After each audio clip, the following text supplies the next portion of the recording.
இது போன்ற நிகழ்ச்சிகள் நடக்கிறது ரொம்ப வருத்தம் தரக்கூடியது. இதை உடனடியாக பாரதிய ஜனதா இதை அட்ரஸ் பண்ணி ஆகணும். இது வேற மற்ற கட்சிகள் அப்படி இப்படிலாம் இதுல பொருட்டே கிடையாது. ஒரு தேர்தல் ஆணையர் பதவி விலகிற நேரத்தில் உடனடியா இன்னொருத்தரை நியமனம் பண்ணியிருக்கணும். அதுலயே இந்த அரசு அதுவும் தேர்தல் வர்ற சமயத்துல அந்த மாதிரி உடனடியா பண்ணாம விட்டதுங்கிறது ஒரு சின்ன இடைஞ்சல் தான். அப்படி பண்ணிடக்கூடாது. இப்ப இவர் சத்தமே போடாம ரிசைன்மெண்ட் போறது அரசாங்கம் மேல சந்தேகங்கள் எழுப்புறதுக்கு எதிர்கட்சிகள் எழுப்புறதுக்கு ஒரு வாய்ப்பா அமைஞ்சிருச்சு. இவர் நியமிக்கப்பட்டது சரியல்ல அப்படிங்கிறது ஒண்ணு. சரி, நியமிச்சாச்சு, அதன் பிறகு அவர் அவருடைய நியமனம் செல்லும் அப்படின்னு ஒரு சுப்ரீம் கோர்ட் பெஞ்ச் சொல்லிடுது. அப்ப அவர் திடீர்னு ரிசைன் பண்றாருங்கும் பொழுது நம்ம ஆரம்பிச்ச நியமிக்கப்பட்டதே கூடாதுன்னு சொன்னவங்க உடனே அதை பாராட்டிடக்கூடாது. ரெண்டுலயுமே ப்ராப்ளம் இருக்கலாம். இன்றைக்கு நம்ம ரொம்ப முக்கியமான ஒரு தலைப்பை பத்தி பேச போறோம். அருண் கோயல் அப்படிங்கிற ஒரு மொத்தம் நமக்கு 3 தேர்தல் ஆணையர்கள். அதுல 3 பேர்ல ஒருவர் தலைமை தேர்தல் ஆணையராக நியமிக்கப்படுவார். மற்ற 2 பேரும் தேர்தல் ஆணையர்கள். இவங்க 3 பேரும் சேர்ந்துதான் எல்லா விதமான முடிவுகளையும் எடுக்கணும். அதுல ஏற்கனவே நமக்கு இப்பொழுது இருக்கக்கூடிய தேர்தல் ஆணையர்கள்ல 2 பேர் தான் இருக்காங்க. ஒருவருடைய பதவி நிரப்பப்படல. இப்பொழுது அந்த 2 பேர்லையும் அருண் கோயல்ங்கிறவர் தன்னுடைய பதவி விலகல் கடிதத்தை கொடுத்து அந்த கடிதம் ஏற்றுக்கொள்ளப்பட்டிருக்கு. இப்ப இப்பொழுதைக்கு நமக்கிட்ட ஒரே ஒரு தேர்தல் ஆணையர் இருக்காரு. அவர் தான் தலைமை தேர்தல் ஆணையராக இருக்கக்கூடியவர். அவருடைய அவர் இப்போ 3 பேர் இருக்க வேண்டிய இடத்துல ஒரே ஒருவர் தலைமை தேர்தல் ஆணையராக இருக்கக்கூடிய ராஜீவ்குமார் மட்டும் இருக்கும் பொழுது அது எந்த விதமான பாதிப்பை ஏற்படுத்தும், என்ன மாதிரியான ஒரு எண்ணத்தை மக்கள் மனத்துல, முக்கியமாக எதிர்கட்சிகள் மனத்துல ஏற்படுத்தும்?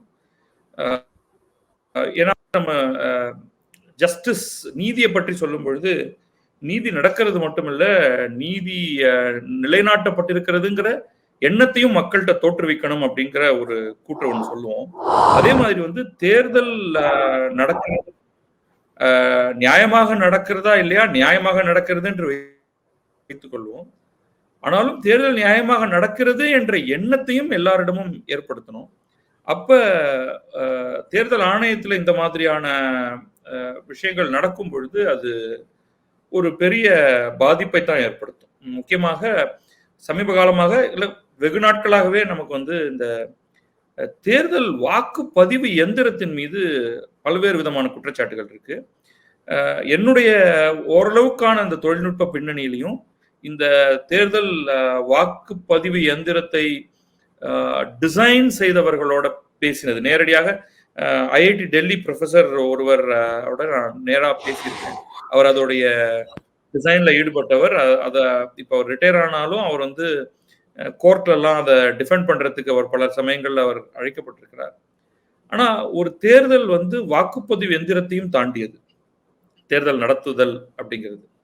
அந்த விதத்துல எனக்கு தனிப்பட்ட முறையில வாக்குப்பதிவு எந்திரத்தின் மீது எந்தவித ஒரு சந்தேகமும் கிடையாது. ஆனால் தேர்தல் நடத்துறதுல பல விதங்கள்ல தேர்தல் ஆணையத்துடைய தலையீடு ரொம்ப ரொம்ப முக்கியமானது. எந்த நாள், எந்த தேதி, எத்தனை பிரிவாக நடத்துறாங்க, ஒரே நாள் வாக்குப்பதிவா ஒரு மாநிலத்துல, இல்ல 3ஆ 5ஆ, அதுல எந்தெந்த தொகுதிகளுக்கு ஒரு குறிப்பிட்ட நாள்ல வாக்குப்பதிவு நடக்குது, எந்த மாதிரியான போலீஸ் போர்ஸ், பாராமிலிட்டரி போர்ஸ் அங்க போகுது போன்ற பல பல பல விஷயங்கள். எல்லாரும் கம்ப்ளைண்ட் அப்படின்னா நேரா தேர்தல் ஆணையத்துக்கு தான் போறோம். அந்த சமயத்துல அது எப்படி எதிர்கொள்ளப்படுதுன்னு போன்ற பல்வேறு கேள்விகள் இருக்கக்கூடிய நிலையில ஒரு 3 பேர் இருக்கக்கூடிய இடத்துல ஒருவர் நியமிக்கப்படலை, இன்னும் ஒருவர் பதவி விலகி இருக்கிறார் அப்படிங்கிறது ஒரு ஆளும் பாரதிய ஜனதா மீது ஒரு பெருத்த சந்தேகத்தையும் ஒரு பயத்தையும் ஏற்படுத்தும். அது நல்லதல்ல. முக்கியமாக நமக்கு ஒரு 2-3 ப்ரிவைலிங் ஒப்பீனியன் வெளியில இருக்கு. இதுதான் கடைசி தேர்தல் இப்படின்னு ஒரு சில பேர் சொல்லிட்டு இருக்காங்க. இந்த தேர்தலோட முடிஞ்சு போயிடுச்சு, இந்தியாவில் டெமோக்ரஸி காலி அப்படின்னு. அது ரொம்ப அதீதமானது அப்படின்னாலும் அந்த ஒரு அதீதமான ஒரு கருத்து ஒரு கோடியில இருக்கும் பொழுது இது போன்ற நிகழ்ச்சிகள் நடக்கிறது ரொம்ப வருத்தம் தரக்கூடியது. இதை உடனடியாக பாரதிய ஜனதா இதை அட்ரஸ் பண்ணியே ஆகணும். இது வேற மற்ற கட்சிகள் அப்படி இப்படிலாம் இதுல வந்து பொருட்டே கிடையாது. நேரடியாக பிரதமர் நரேந்திர மோடி நாட்டு மக்களுக்கு ஒரு ஒரு கான்ஃபிடன்ஸ் ஒன்று கொடுக்கணும். எந்த விதத்திலையும் தேர்தல் ப்ராசஸ்ல எங்களுடைய தலையீடு கிடையாது, எங்களுடைய தலையீடு இருக்காது அப்படிங்கறத அவர் சொல்லலைன்னா நிச்சயமாக அந்த ஒரு சந்தேகம் பரவலாவே இருக்கும் அப்படின்னு நான் நினைக்கிறேன். நீங்க சொல்லுங்க. நன்றி திரு சேஷாத்ரி. இதனுடைய முதல் கட்டமான கருத்து. பட் நம்ம மேற்கொண்டு பேசலாம். நீங்க சொல்லுங்க. கண்டிப்பா. அதாவது இந்த 3 தேர்தல் ஆணையர்கள் இருக்கிறதுங்கிறது வந்து சேஷன் காலத்துக்கு அப்புறம் தான் வந்தது. டிஎன் சேஷன் வர்ற வரைக்கும் ஒரே ஒரு தேர்தல் இவர் தான் கமிஷனர் தான் இருந்தார், ஆணையர் தான் இருந்தார். அது எதனால சேஷன் காலத்தில் வந்து பண்ணாங்கன்னா, பிரணாப் முகர்ஜி வந்து லோக்சபா தேர்தலில் வந்து தோத்து போயிட்டார். தோத்ததுக்கப்புறம் அவர் உடனடியாக வந்து மந்திரியாக வந்து நியமித்தாங்க. அப்படி நியமிக்கப்பட்டவர்கள் லோக்சபா ராஜ்யசபா ரெண்டுலேயுமே மந்திரியாக இல்லாதவங்க 6 மாதத்துக்குள்ளே எதுலையாவது மெம்பர் ஆயிடணும். அப்போ ரெண்டுலேயுமே உறுப்பினராக இல்லாதவங்களை கூட மந்திரியாக நியமிக்க முடியும். அந்த கோட்பாட்டின் அடிப்படையில் அவர் மந்திரியாக நியமிக்கப்பட்டார். அப்போ 6 மாதத்துக்குள்ளே ராஜ்யசபா தேர்தல் வந்து நடத்தணும். அங்கே தேர்தல் நடத்துறதுக்கு ரிக்வசிஷன் போச்சு. அங்கே காங்கிரஸுக்கு வந்து ரிக்வசிட் ஸ்ட்ரென்த் ஆஃப் மெம்பர்ஸ் இருந்தாங்க. அவர் மெம்பர் ஆயிருக்க முடியும். சேஷன் வந்து he is one of his kind. அவர் என்ன பண்ணாரு, வேணும்னே அந்த 6 மாதம் முடிகிற வரைக்கும் தேர்தல் நடத்தாமல் வச்சு பிரணாப் முகர்ஜி ரிசைன் பண்ணி 2 நாள் கழிச்சு தேர்தலை நடத்தி மறுபடியும் அவர் மந்திரியா வந்து பதவி பிரமாணம் பண்ண வச்சார். இதை வேற என்ன it's kind of sadistic pleasure அப்படிங்கிறத தவிர வேற எதுவுமே சொல்ல முடியாது. இதுக்கு எந்த விதமான லாஜிக்கும் கிடையாது. ஆனால் சேஷன்ட்ட வந்து இது மாதிரி சில அபரேஷன்ஸ் வந்து இருந்தது. He was one of the brightest officers in the IAS. ஆனால் இந்த மாதிரி சில அபரேஷன்ஸும் இருந்தது. அது வந்து அவ்வளவு பொறுப்பில் ஒரே ஒருத்தர் மட்டும் இருக்கும் பொழுது இந்த அபரேஷன்ஸ் வந்து திரும்ப ஒரு நினைவுக்கிறது. ஒரு அமைச்சர் வந்து தேர்தல் நடத்திக்கிட்டு இருந்த காலத்தில் சேஷன் ஒரு கருத்து சொன்னார். உடனே அந்த அமைச்சர் வந்து சொன்னார், the election commissioners views will be treated with the contempt that they deserve அப்படின்னாரு. ஆனால் அதுக்கு சேஷன் ரொம்ப அழகாக பதில் சொன்னார். என்ன பதில் சொன்னார், the honourable minister's comments will be treated with respect that they deserve அப்படின்னு அவர் பதில் சொன்னார். அந்த அளவுக்கு ஷார்ப்பான ஒரு ஆஃபீஸர், ரொம்ப ஷார்ப்பான ஆஃபீஸர். ஆனால் இந்த மாதிரியான சில இதுவும் இருந்தது, சில மனப்பிறழ்வுகளும் இருந்ததுங்கிறதுனால அவங்க நினைச்சாங்க ஒருத்தருக்கு பதிலாக 3 பேர் இருந்து மெஜாரிட்டி ஹோல்டிங் சொல்லி வச்சிட்டோம்னா 3 பேர்ல 2 பேர் வந்து தீர்மானம் எடுத்தாங்க. ஏதாவது ஒரு தீர்மானத்துக்கு மேல டிசென்ட் இருந்துச்சுனாலும் 2/1 சொல்லி இருந்ததுன்னா அப்படின்னு சொல்லி வரும்போது ஒருத்தர் தன்னிச்சையாக செயல்படாமல் இருக்கிறத தடுத்துடலாம் அப்படிங்கிறதுக்காக மீதி 2 பேரை கொண்டு வந்தாங்க. அது இது வரைக்கும் நல்லா ஃபங்க்ஷன் பண்ணிட்டு இருந்தது, அதில் சந்தேகம் இல்லை. இப்போ ஒரு தேர்தல் ஆணையர் வந்து பதவி விலகிற நேரத்தில் உடனடியாக வந்து இன்னொருத்தரை நியமனம் பண்ணியிருக்கணும். அதுலேயே வந்து இந்த அரசு அதுவும் தேர்தல் வர்ற சமயத்தில் அந்த மாதிரி உடனடியாக பண்ணாமல் விட்டதுங்கிறது வந்து ஒரு சின்ன இடைஞ்சல் தான். அப்படி பண்ணிடக்கூடாது. இன்னும் சொல்ல போனால் ஒரு அட்மினிஸ்ட்ரேட்டிவ் ஷார்ப்னஸ் இல்லாமல் பண்ணிட்டாங்க, டக்குன்னு அதை ஃபில்அப் பண்ணாமல் விட்டுட்டாங்க அப்படிங்கிறது ஒன்று. இன்னொன்று, கோயல் வந்து இப்போ ரிசைன் பண்ணுறது நீங்கள் சொல்கிற மாதிரி சில ஐயப்பாடுகளை எழுப்பும். ஏற்கனவே வந்து இந்த வடிவேலு படத்தில் வந்து ஒருத்தர் சொல்லுவார், பஞ்சாயத்து பிரசிடென்ட் இவர் யாரோ அந்த அந்த கிராமத்தில் போய் ஒரு வம்பிழுத்துட்டு வந்துடுவார். உடனே அந்த கிராமத்து பஞ்சாயத்து பிரசிடென்ட் சொல்லுவார், ஏற்கனவே அவங்களுக்கும் நமக்கும் வரப்பு தகராறு, இந்த நேரத்தில் இதை வேட பண்ணிட்டு வந்து நிற்கிறேடா. அது மாதிரி ஏற்கனவே ஏகப்பட்ட சந்தேகங்கள் மிஸ்டர் சேஷாத்ரி சொன்ன மாதிரி இதுதான் லாஸ்ட் எலெக்ஷன்லாம் அதீதமாக சந்தேகப்படுறவங்க இருக்கிற நேரத்தில் இவங்க இன்னும் கொஞ்சம் விழிப்புணர்வோடு இதை ஹேண்டில் பண்ணியிருக்கணும்னு நினைக்கிறேன். அடுத்து அவர் வந்து ரிசைன் பண்ணும்போது இப்படி தனிப்பட்ட காரணங்களுக்காக சொல்றது யாருமே நம்ப மாட்டாங்க. ஏதோ ஒரு உரசல் இருந்திருக்கு, ஒரு டிஃபரன்ஸ் ஆஃப் ஒப்பீனியன் இருக்கு, அல்லது இவர் அகாமடேட் பண்றாரு.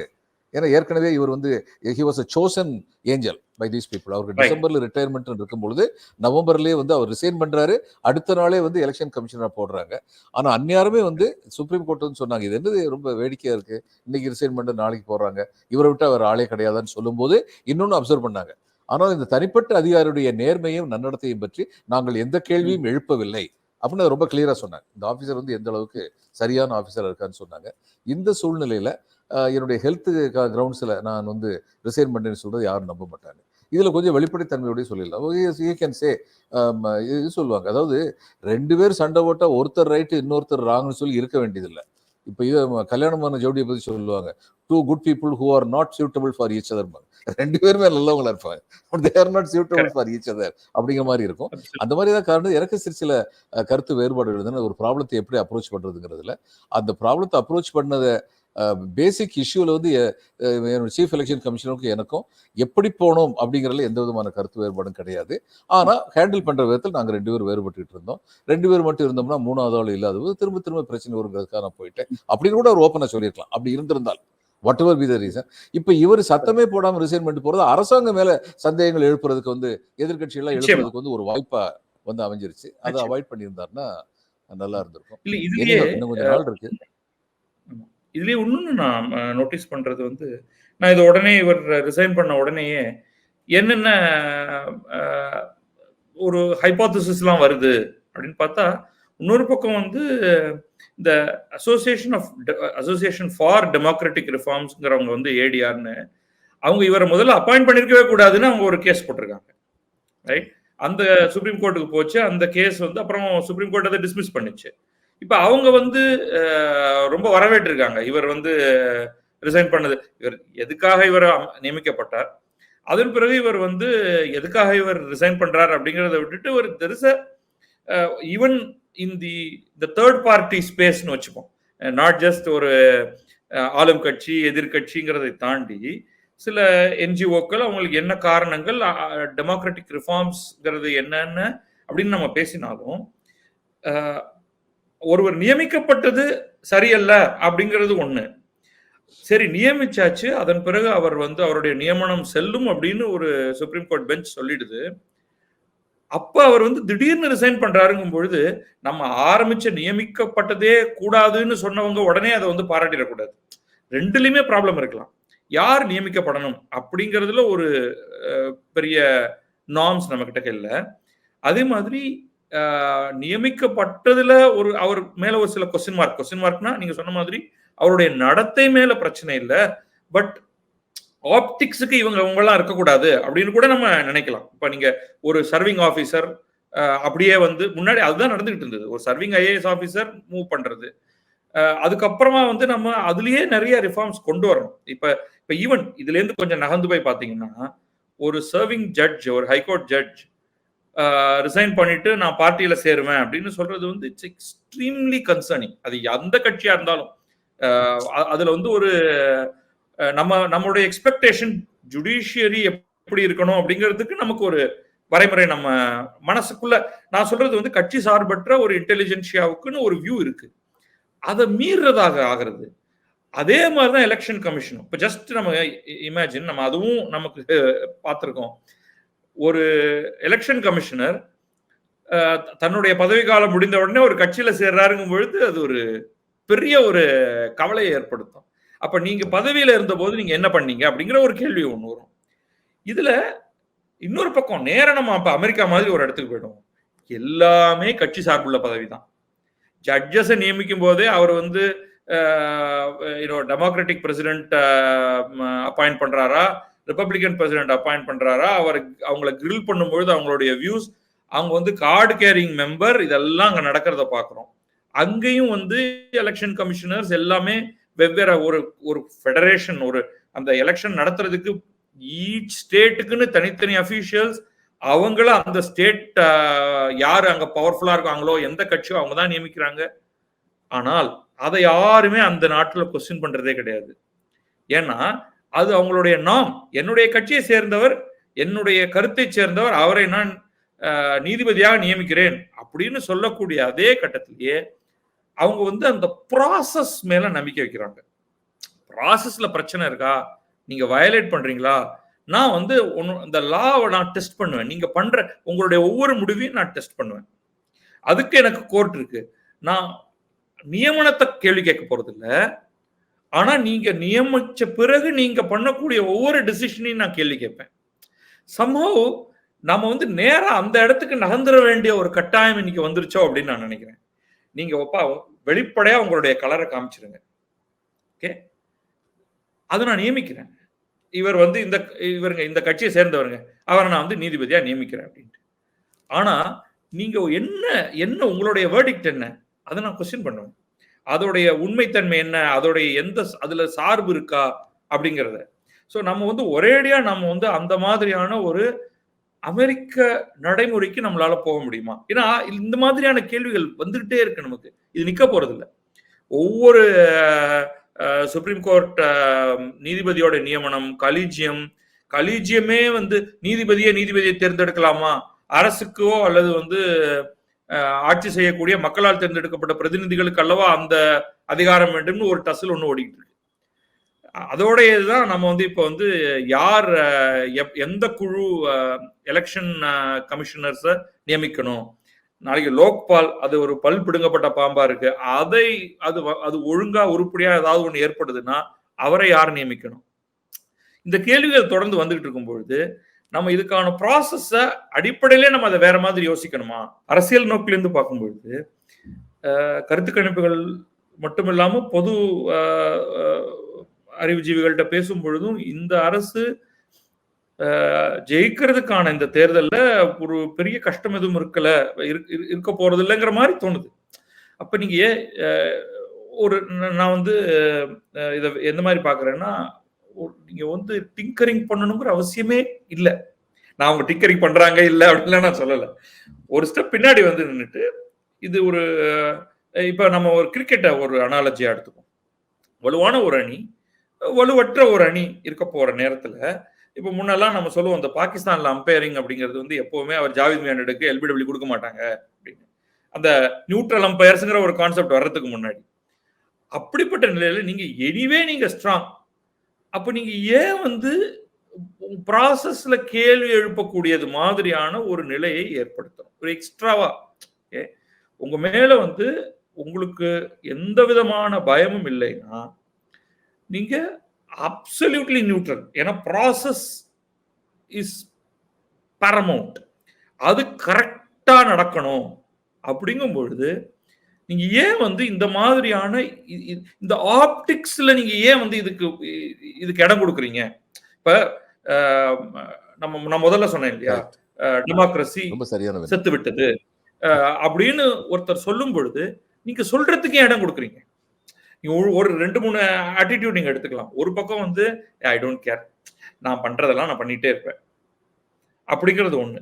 இன்னொன்னு வந்து இல்ல, நான் வந்து ஒரு நியாயமான கோரிக்கையா அநியாயமான கோரிக்கையா எதிர்த்தரப்புல இருந்து வர்றத நான் அலசி பார்த்துட்டு இதுக்கு இப்ப இந்த மாதிரி பண்ணுவேனா அப்படிங்கிறதுக்கான ஒரு விசாலமான நோக்கை நான் உள்ள கொண்டு வருவேன் அப்படிங்கிறது ஒண்ணு. அது இந்த இடத்துல வந்து எவென்ச்சுவலி பொறுப்பு வந்து நரேந்திர மோடிக்கு தான் போகுது. அப்ப அவர் தான் வந்து கொஞ்சம் கவனமா இருக்கணும். இந்த நேரத்துல எந்த டெயின்ட் அவர் சொல்றாரு இல்லையா, ஆரம்பத்துல இருந்து வந்து ஊழல் என்பது என் மீது ஒரு நிழல் கூட படாது அப்படிங்கிற மாதிரி. அப்ப நம்ம வேற சில விஷயங்களை எடுத்துக்கிட்டோம்னா அந்த தொடர்ச்சியில இந்த electoral bonds issue not directly ரிலேட்டட்னாலும் அது சொல்லணும் இந்த இடத்துல அப்படின்னு நினைக்கிறேன். இந்த எலக்டோரல் பாண்ட்ஸ் வந்து ஆரம்பத்தில இருந்தே அந்த சட்டம் நிறைவேற்றப்படும் பொழுதே அதுல ஒரு சில உறுத்தல்கள் இருந்தது, நிறைய பேருக்கு இருந்தது. கட்சி சார்புகள் எல்லாத்தையும் தாண்டி நான் சொல்றேன். ஒரு அனானிமிட்டிங்கிறது நல்லதா கெட்டதா? ஏன் வந்து நமக்கு கருப்பு பணம் வரக்கூடாதுங்கிற அந்த ஒரு ஃபேக்டை வந்து நம்ம எடுத்துக்கிறோம். முன்ன வந்து சூட்கேஸ் மூலமா கட்சிகளுக்கு பணம் போனது, இது வந்து இந்த விஷயம் தெரிஞ்சவங்க எல்லாருக்குமே இது தெரியும். இதை நம்ம ஓப்பனா இந்த கட்சிக்கு இவ்வளவு கொடுத்தாருன்னு தான் நம்ம சொல்ல முடியாது, அது டிஃபமேஷனா போகும், நமக்கு ப்ரூஃப் கிடையாது. ஆனால் பொதுவாக கட்சிகளுக்கு சூட்கேஸா பணம் கொடுக்கறதா காலகாலமா நடந்துட்டு இருக்கு. இன்னும் தொடருதா அப்படிங்கிறது தெரியல, அது ஒரு பக்கம் வச்சுப்போம். அதை கிளீன் அப் பண்ணணும் அப்படின்னா ஒன்லி கிளீன் மணி வரணும். ஓகே, ஸோ பேங்க் வழியா தான் ரவுட் பண்ணணும். இப்போ பேங்க் வழியா ரவுட் பண்ணும் பொழுது ஆப்டிக்ஸ் இது நல்ல ஆப்டிக்ஸ். ஆனா திடீர்னு அந்த இடத்துக்கு போய் அதை பாண்ட் வந்து பேரர் பாண்ட் யார் வாங்கினா யார் கொடுத்தா எதுவுமே தெரியாத விதத்துல அது நடத்தப்படும் அப்படிங்கும் பொழுது சடனா நமக்கு வந்து ஒரு பெரிய ஒரு நல்ல ரிஃபார்ம் வந்து ஒரு மோசமான ரிஃபார்ம் ஆகிறதுக்கான ஒரு இடமாக இது மாறுது. ரைட், இப்பயும் வந்து நமக்கு பிராக்டிக்கலா பார்க்கும் பொழுது யார் பாண்ட் வாங்கினாங்க, அதுக்கப்புறமா வந்து அந்த பாண்ட் வாங்கினா நீங்க அதை கை மாற்ற முடியும். அது கிளீன் மணி. பட் அந்த பாண்டை நீங்க மாற்ற முடியும். அதை ட்ராக் பண்ண முடியுமா, ட்ராக் பண்ணலாமா, வெளியில சொல்லலாமா போன்ற பல விஷயங்கள் நம்ம பேசலாம். பட் கிளீன் மணி பாலிடிக்ஸ்க்கு வருது அப்படின்னு வச்சுப்போம். பட் அந்த பணம் எந்த விதத்துல ஒரு கட்சியுடைய செயல்பாடுகளை இன்ஃப்ளூயன்ஸ் பண்ணும் அப்படிங்கிற ஒரு கேள்வி வருது. எகெயின் நான் வந்து அமெரிக்காவுக்கு போறேன்னா அங்க வந்து இட்ஸ் ஓப்பன். யார் யாருக்கு எவ்வளவு டொனேட் பண்றாங்க அப்படிங்கிற data is openly available. Right? நீங்க எகெயின் ஒரு நாட்டுடைய ப்ராசஸ் மேல உங்களுக்கு நம்பிக்கை இருக்கு அப்படின்னா ஒரு கட்சி இதை ஓப்பன் ஆக்கணும், அந்த டோனரும் ஓப்பன் ஆக்கணும். நான் இது இல்லை நம்மளுடைய டிபேட், எனக்கு தெரியும். இருந்தாலும் நான் இதை எடுத்துட்டு வர்றதுக்கு என்னன்னா, ஒரு ஒரு ரிஃபார்ம் ஒன்று கொண்டு வரும்பொழுது அதோடைய எல்லா தரப்பையும் நீங்க பார்த்து எந்த இடத்துலையும் பிரச்சனை வராம அந்த அபவ் போர்டு அப்படிங்கிறத கொண்டு வரும்பொழுது தான் நம்ம வந்து ஒரு அந்த ஒரு ஒரு கம்ஃபர்ட்டோட நம்ம அதை பத்தி பேச முடியும். அதர்வைஸ் அது ஒரு ரிஃபார்ம் கிடையாது. அப்படி பார்க்கும்பொழுது நம்முடைய டெமோக்ரஸியில பல இடங்கள்ல பிரச்சனை இருக்கு, எக்கச்சக்கமான பிரச்சனைகள் இருக்கு. அதை பற்றி பேசுறதுக்கோ அல்லது அதை அட்ரஸ் பண்றதுக்கோ நம்ம வந்து ஒரு சொல்யூஷனையும் வைக்கல. எகைன் ஒரே ஒரு பாயிண்ட் சொல்லிட்டு நான் உங்கள்கிட்ட வந்துடுறேன். பிரதமர் வந்து டைனாஸ்டி பாலிடிக்ஸ்ங்கிறத வந்து கடுமையா விமர்சிச்சுட்டு இருக்காரு. டைனாஸ்டி பாலிடிக்ஸ், எதிர்கட்சிகள்லாம் அவங்களுடைய குடும்பத்துல இருந்து குடும்ப அரசியல் அப்படின்னு சொல்றாரு. ஓகே, அதை நம்ம எந்த விதத்துல மாற்றுறதற்கு ப்ராசஸ்ல நம்ம ஒரு ஒரு சொல்யூஷனை கொண்டு வரோம். உதாரணமாக அமெரிக்கா போன்ற இடங்கள்லயோ அல்லது பிரிட்டன்லயோ உங்களுக்கு வந்து இன்றைக்கு பிரைமரிஸ் அப்படின்னு ஒரு முதல் கட்ட கட்சி அளவிலான ஒரு தேர்தல் இருக்கு. அந்த கட்சி அளவிலான தேர்தல் அப்படிங்கிறது ஏன் சட்ட திருத்தத்தின் மூலமாக இந்தியாலையும் நடக்கணும் அப்படின்னு ஒரு ஒரு பேச்சு கூட வரல. எல்லா கட்சிகளும் அதை பண்ணிருச்சுன்னா குடும்ப அரசியல்ங்கிற ஒரு பிரச்சனையை நம்ம ஒரேடியா தாண்டிடுறோம். ஒரு குறிப்பிட்ட கான்ஸ்டிடுவன்சில, ஒரு குறிப்பிட்ட தொகுதியில, ஒரு குறிப்பிட்ட அங்கீகரிக்கப்பட்ட கட்சிக்கு யார் உறுப்பினராக தேர்தல்ல, யார் வந்து பிரதிநிதியாக தேர்தலில் நிக்கணும் அப்படிங்கிறத ஒரு கட்சி தலைமை அப்படின்னு ஒண்ணு வச்சுக்கிட்டு தீர்மானிக்கிறதுனால தானே ஒரு மிகப்பெரிய ப்ராப்ளமே வருது. அதனாலதானே அந்த குடும்ப அரசியல்ங்கிறது உள்ள நுழையுது. அதை நம்ம எப்படி மாத்துறது? ரைட்? இந்த ஒரு கேள்விக்கு வந்து ஒருத்தருமே அதுக்கான பதில் சொல்ல மாட்டேங்கிறாங்க. இல்லை, அந்த அப்பாயின்மெண்ட் கமிட்டி வந்து சுப்ரீம் கோர்ட் ஜட்ஜி வந்து சொன்னது வந்து சரியான அப்சர்வேஷன் நான் நினைக்கிறேன். அவர் சொன்னார், இதுக்குன்னு சொல்லி ஒரு சட்டத்தை கொண்டு வாங்க. யாரும் நினைச்சவங்களெல்லாம் நீங்கள் சீஃப் எலெக்ஷன் கமிஷனர் அல்லது எலெக்ஷன் கமிஷனர் அப்படின்னு போடுறது எந்த விதத்துலையும் சரியாக இருக்காது. பிரணாப் முகர்ஜி பிரசிடென்ட்டாக இருந்தபோது எனக்கு பேர் சரியான இல்லை, சீஃப் எலெக்ஷன் கமிஷனர் வந்து தேர்தல் நடத்தது. எலெக்ஷன் கமிஷனர் அஸ்ஸாம் காடரை சேர்ந்த ஒரு ஆஃபீஸர், ஐஏஎஸ் ரிட்டையர் ஆன ஐஏஎஸ் ஆஃபீஸர் இருந்தார். இவர் சீஃப் எலெக்ஷன் கமிஷனர் பிரசிடென்ட் போய் கம்ப்ளைண்ட் பண்ணார். இந்த ஆள் என்ன நாம்ஸை ஃபாலோ பண்ணுறாரு சார், எனக்கு ரொம்ப கஷ்டமா இருக்கேன்னு சொல்லி போய் கம்ப்ளைண்ட் பண்ணார். அவர் பிரசிடென்ட் என்ன சொல்ல முடியும், 2 பேரும் சமாதானமா போங்க அப்படின்னு தான் அவர் சொன்னார். அந்த இடத்துல உட்கார வச்சதுக்கு அப்புறம் வேற ஒன்றும் செய்ய முடியாது அப்படின்னு. அப்போ உட்கார வைக்கிறதுக்கு முன்னாடியே தகுதி உள்ளவங்களை வந்து உட்கார வைக்கணும் அப்படிங்கிறது ரொம்ப முக்கியமான பாயிண்ட். அப்போ அதுக்கு வந்து சீஃப் ஜஸ்டிஸ் வந்து நீங்க வந்து இதெல்லாம் வெறுமனே உங்க விருப்பத்துப்படியெல்லாம் யாரையும் அப்பாயிண்ட் பண்ணாம இதுக்குன்னு சில நார்ம்ஸ் கொண்டு வந்து அதுக்குன்னு ஒரு சட்டத்தை கொண்டு வாங்க. அந்த சட்டம் கொண்டு வர்ற வரைக்கும் மக்கள் மனசுல நம்பிக்கை இருக்கிறதுக்காக வேண்டி நீங்க வந்து prime minister, leader of opposition, chief justice of supreme court, இந்த 3 பேரும் சேர்ந்த ஒரு கமிட்டி இவங்களை தேர்தல் ஆணையர்களை வந்து அப்பாயிண்ட் பண்ணட்டும், அது சட்டம் கொண்டு வர வரைக்கும் அப்படின்னு சொன்னாரு. ஒன்று இந்த கவர்மெண்ட் என்ன பண்ணாங்க, விரிட்டு சட்டத்தை கொண்டு வந்துட்டாங்க. அந்த சட்டத்தில் வந்து பிரைம் மினிஸ்டர், அவரால் நியமிக்கப்படுகின்ற ஒரு cabinet minister and opposition leader, இவங்க 3 பேர் சேர்ந்து அந்த சீஃப் எலெக்ஷன் இவர் சீஃப் ஜஸ்டிஸ் ஆஃப் சுப்ரீம் கோர்ட்டை வந்து இதுல வந்து அவங்க கொண்டு வரல. இதை யாரும் தப்புன்னு சொல்ல, அதாவது சட்டப்படி இது ரைட்டு.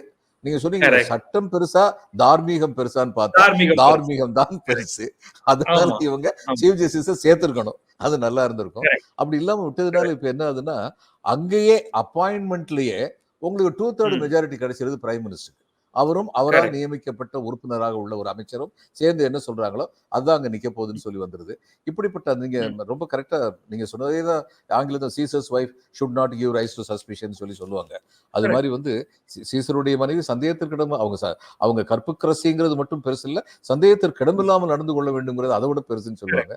அது மாதிரி இந்த அரசு வந்து இந்த மாதிரி சில காரணங்களால ஏற்கனவே இந்த அரசு மேல வந்து சந்தேகங்கள் படுற அளவுக்கு அவங்களே நடந்திருக்காங்கிறதுனால இப்பொழுதாவது நான் நினைக்கிறேன் உடனடியாக 2 தேர்தல் ஆணையர்களை நியமித்து விட்டால் நன்றாக. ஏன்னா பின்னாடி சரி நாளைக்கு ஒருத்தர் கோர்ட்டுக்கு போவாரு, 3 பேர் இல்லாம இது எப்படி தேர்தல் நடத்துறதும்பாங்க. தேவையில்லாத பிரச்சனைகளை வளர்க்கும். மிக விரைவில் இவர்கள் வந்து தேர்தல் ஆணையர்களை நியமிச்சிட்டாங்கன்னா நல்லா இருக்கும்.